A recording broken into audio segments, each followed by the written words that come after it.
si vous l'avez raté cette semaine. Les résultats des examens du PESAC ont été dévoilés le jeudi 12 décembre. Le taux de réussite s'élève à 73,86%, soit une baisse de performance de 1,33% comparé à 2018. C'est la deuxième année consécutive qu'un recul est constaté au niveau de la performance des candidats. Par ailleurs, 25 écoles primaires affichent un taux de réussite de 100%.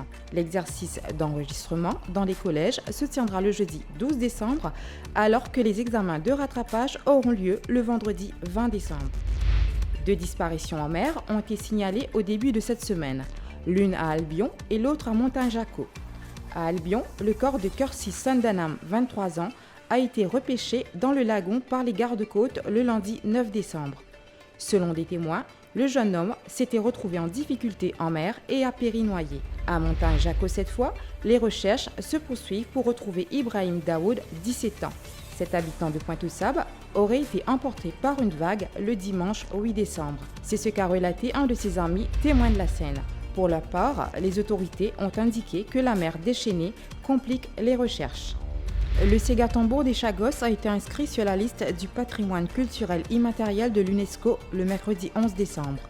Le ministre des Arts et du patrimoine culturel Avinash Tiluk et le leader du groupe réfugié Chagos Olivier Bancoult s'étaient déplacés en Colombie en ce sens.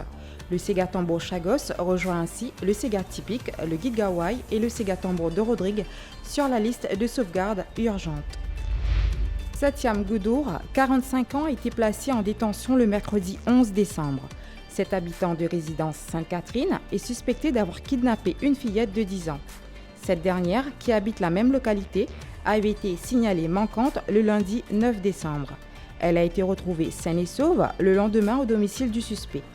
Des charges provisoires de séquestration et de causing child to be sexually abused ont été retenues contre Satyam Goudour. Plateforme Stop Violence contre Femmes a vu le jour le mardi 10 décembre lors de la Journée des droits de l'homme. Plusieurs ONG se sont associées pour créer cette plateforme destinée à tacler le problème de violence domestique et soutenir les victimes. Ce front a pour objectif notamment de veiller à une meilleure application des lois, de même que de militer pour une structure concrète en vue de lutter contre le féminicide.